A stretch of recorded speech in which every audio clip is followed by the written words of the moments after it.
see everybody. Excited to have the fall practice period wrapped up. I think it was very valuable for our team. Good transition, obviously coming off the national championship and setting our course, for this team and this year in 2024. I learned a lot about our team. I feel like we're in a good spot to now turn the corner. They need to do a good job finishing up final exams and then move into this December period where they have to take a lot of individual ownership in their development. I feel like we have good plans, good paths for guys, and it's about time for them to get a little breather and come back ready to go in January. And really excited for the 2024 season and the challenges that's going to present. You guys right up here front. I know last year, you could pencil in Dylan Cruz and Trey Morgan, Jordan Thompson. Is there anybody that you've learned this fall that you'd be able to pencil in on the position side? And if not, what do you like about that challenge to figure out come springtime? Yeah, I think there's certainly some of that. I think when I think about from the position player side of it, the things that I feel great about at this point is I think it's harder to picture any program in the country have a better catching situation than we do. To have three players that all had significant playing time, on a national championship, Omaha caliber team, and positively contributed to winning the way we did with Alex and Hayden and Brady.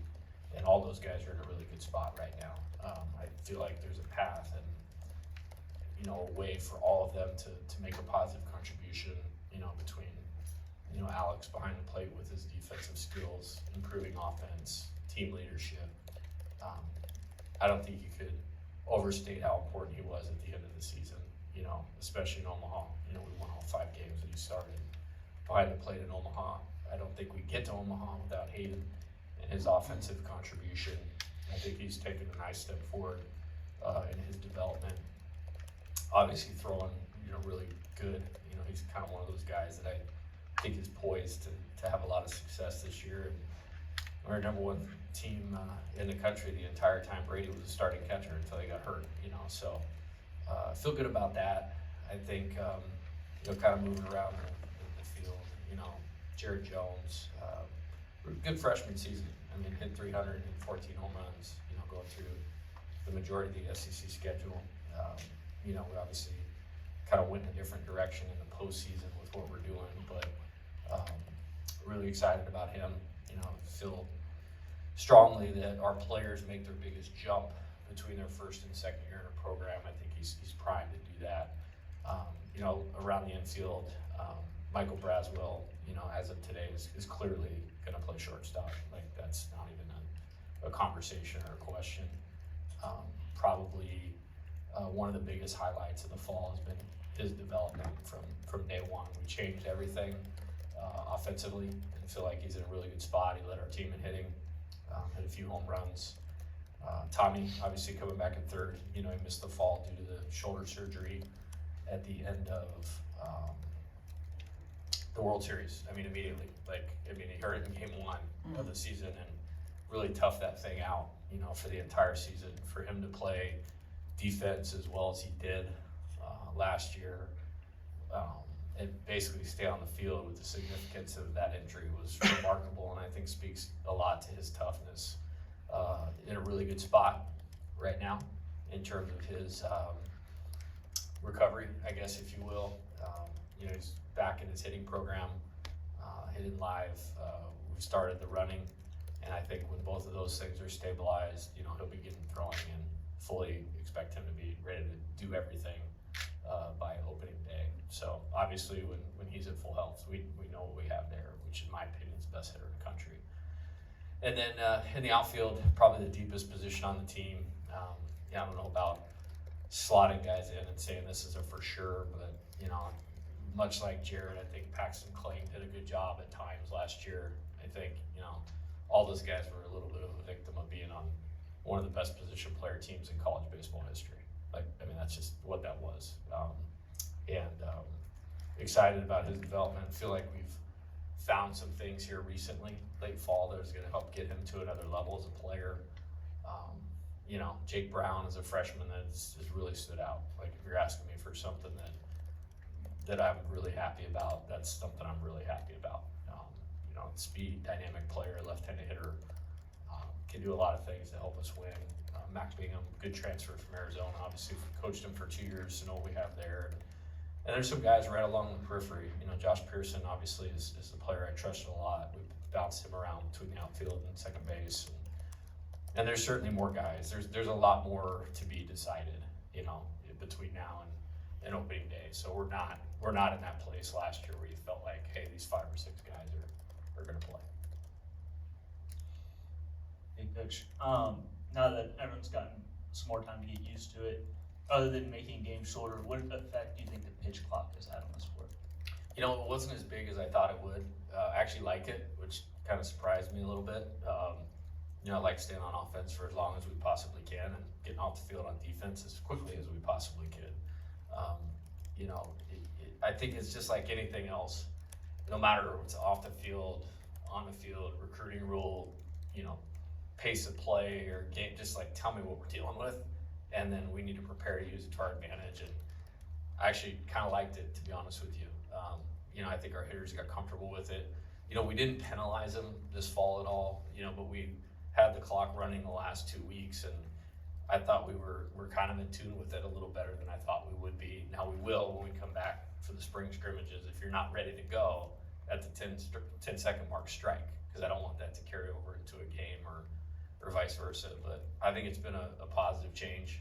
I'm sure the fans, would rather see us win in 2.5 hours than in 4, which I understand that. Aiden Moffitt seems like he had a pretty good summer league or in the Northwoods League. Just what have you seen from him in fall ball, and how big of a role do you expect him to play on this team?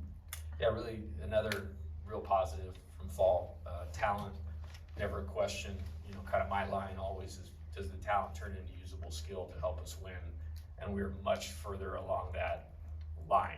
And he's got a great fastball. Slider is good. Pound in the zone. A lot of maturity. Has taken well with Coach Yeski. I think a couple of things have stood out to me the last couple of weeks when we were playing Louisiana Lafayette last Sunday.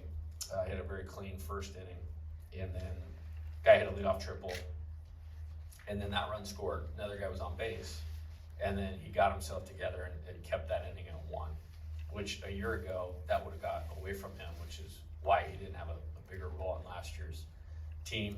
And then yesterday in the Purple Gold World Series, I went 3-0 to the leadoff guy, one of our better hitters, and went strike 1, strike 2, strike 3 to eliminate the leadoff guy. And I just think the poise is taking a jump. The usable talent of a 98 to 100 mile an hour fastball, we know what that can do. Slider's a good out pitch because people have to get started for the fastball. The strikes are there. He's definitely gonna pitch, and a guy that maybe if you look at just the stats or lack of contribution last year, you would kind of forget about. We did not, but with that being said, I am super pleased with how much Aiden has improved. Jay, when we first met with you before fall ball, you said one of the things that this team is going to have to do is forget last year. Mm-hmm. How much did fall ball go towards that?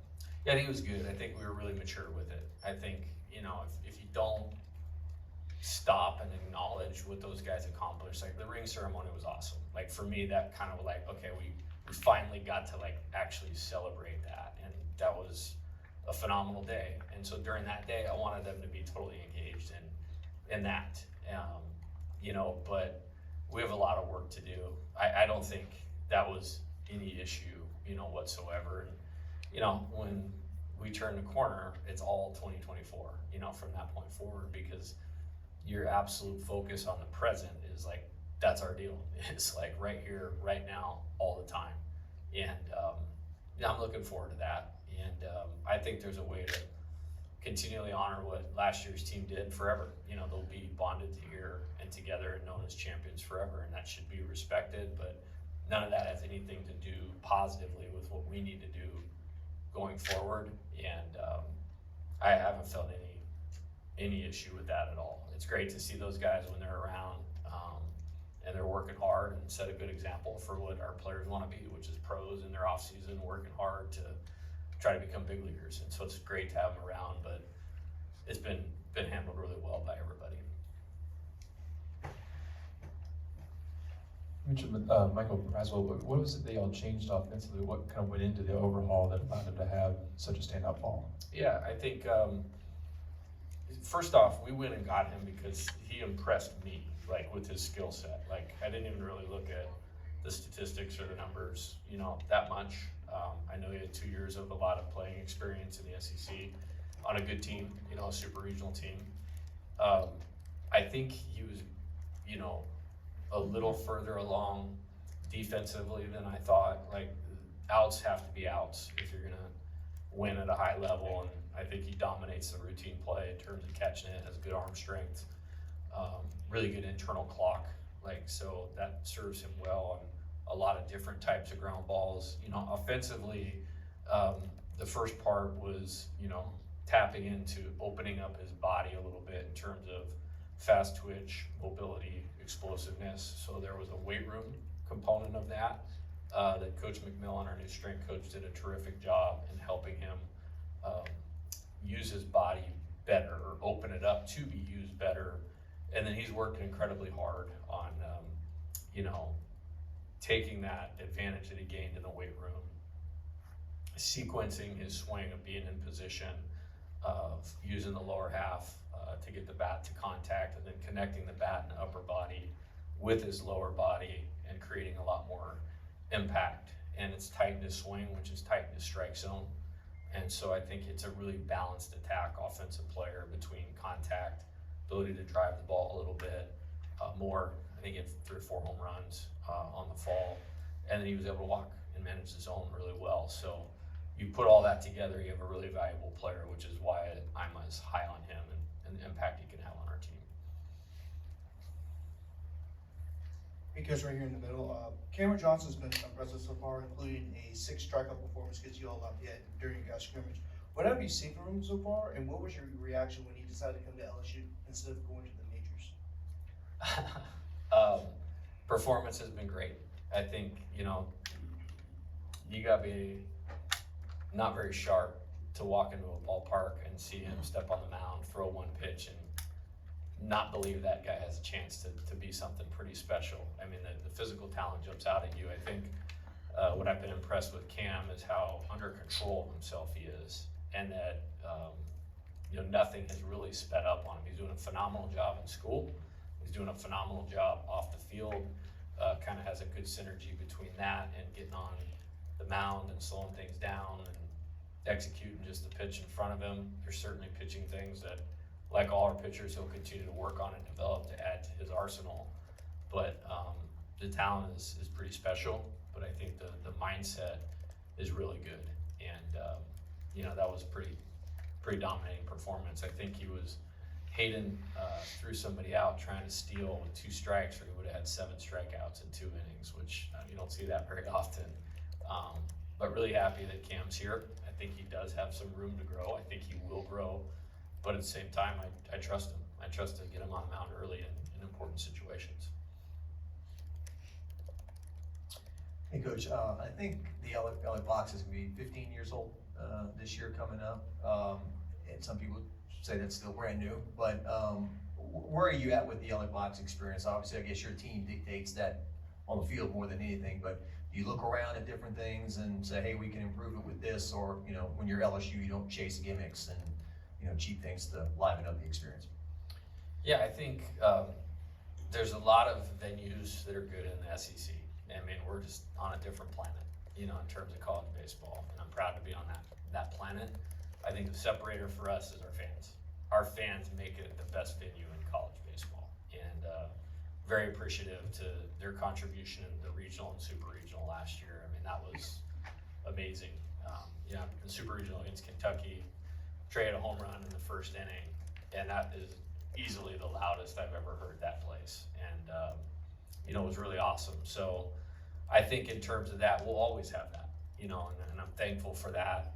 I think in terms of updating, modernizing, I think if you don't pay attention, then you can get left behind in some areas. I think we have a lot of smart people working here that are on top of it. I think continuing to invest in it will be important. It's very clear, to them the things that I think are important that we need to do next. And that's all on player development and player amenity side, because that's my wheelhouse. And again, we have a lot of smart people for fan experience and those types of things, and are fans of the best. So I hope, they get treated best in terms of the venue.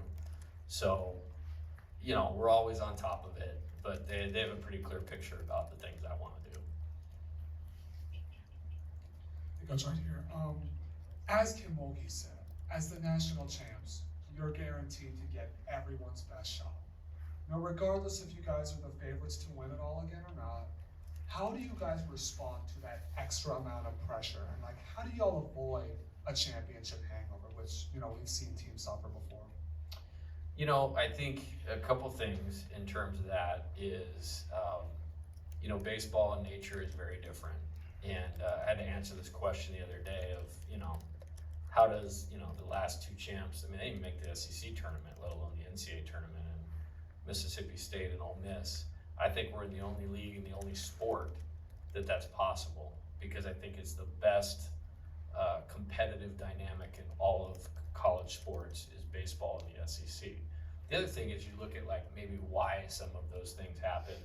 And for me, to win a national championship right now in baseball, everything has to line up. You need future major league players, which we had. You need old players that really knew what they were doing. We had that. You need player development. We got that. We needed to recruit at a high level. We've done that. And so it all built up to, in my opinion, one of the best teams in college baseball history. So what happens then is you lose some of those players, which we certainly did. 13 draft picks. That's an SEC record. Think about what I just said about SEC baseball. So to break the record for draft picks on one team, that's awesome. So now there's a little bit of a reset, in terms of what you're doing.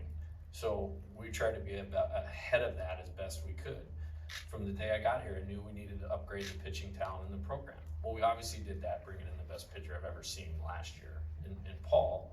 But we also did that from a depth standpoint. And then, go out and add, Gage Jump and Luke Holman, two Thatcher Hurd, two Nate Ackenhausen, Griffin Herring, Gavin Guidry, all these guys that have already pitched in Omaha.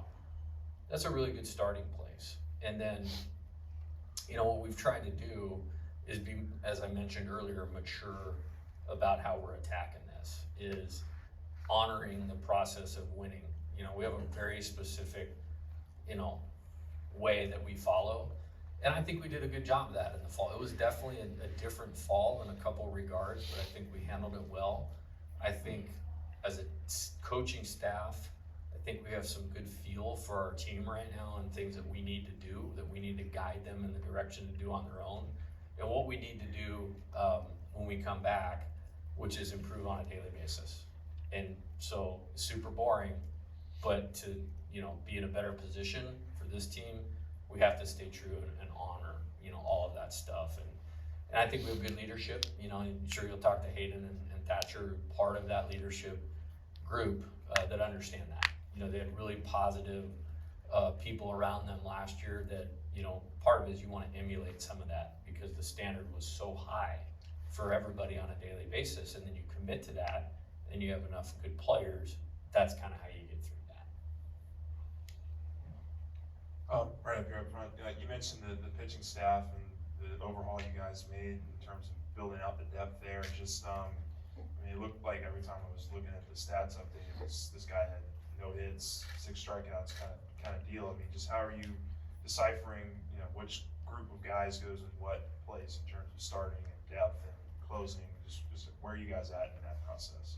Yeah, that's a good question, Glenn. I think, Coach Yeski and I having a little bit of an opportunity to work together for 2 years before him coming here this year is a super positive. Me understanding what I'm getting, what his strengths are, and part of that is just feel for understanding what guys need to do to enhance themselves and fit a role that can benefit the team. He's really good at that. and then communicating with the players of how to best line themselves up for success. There's a lot of factors that go into that. I mean, for me, you know, as you guys know, one of our best pitchers will be at the end of the game, period. You know, whether they should or shouldn't start. Like, winning close games is a hallmark of championship teams, you know, and so we did a really good job of that. We've done a really good job of that for 2 years. Completely had to reverse engineer it the first year in 2022, but it was an outstanding bullpen, and we won a lot of close games. And then last year, you know, with going through some of the injuries and shuffling the deck and moving parts and kind of opener starter, you know, even in the regional, you know what I mean, and you know, super regional, one of the games for that matter. And in Omaha, like, that's just what we needed to do. I think there's more than, for sure, 3 capable starters on this team. I think the versatility of several of them allow them to either move up if that's what's called for, or you know, move to the bullpen in the middle of the game to stabilize it, or at the end of the game to finish it. Don't really have it like, hey, this is how we're lining up the weekend just yet. You know, we have a group that will elevate their pitch counts early on, and then we'll peel it back as we get closer to the season of, hey, maybe this guy's gonna go twice a week out of the bullpen, this is gonna be a long guy, this is gonna be a closer, and then these guys are gonna hopefully get you to 90 pitches and, you know, 6 innings, you know, that type of thing. But having more than 3 guys that can do that gives us the opportunity to look at it critically, and as you said, we gotta do a good job of lining them up right, and we're working through that. Despite losing great pitchers like Skeens and guys like Cooper and stuff, do you feel like this is a deeper pitching staff, potentially can be a deeper pitching staff than last year? Yes and no, and what I mean by that is yes, and I'm very happy with what we have. Like, it's there's gonna be a fight for the ball in competitive innings, you know, no question about that. Anything can happen, you know, like I said last year, I mean, Chase Shores goes down, Garrett Edwards goes down. You know, that really hurt, you know, at the time, and we had to spend some time shuffling the deck. And so maybe at the outset, similar depth, deeper than where we were, you know, by the middle of the year, for sure. But yeah, I feel good about that. You know, we really made it a priority to make sure we had competitive pitching, which allows you to be in games. You definitely have a chance at winning every game that you play, and really excited about the guys that are going to line up and feel like we can match up. In most games, we take the field from starting pitcher to the opponent's starting pitcher. Very good.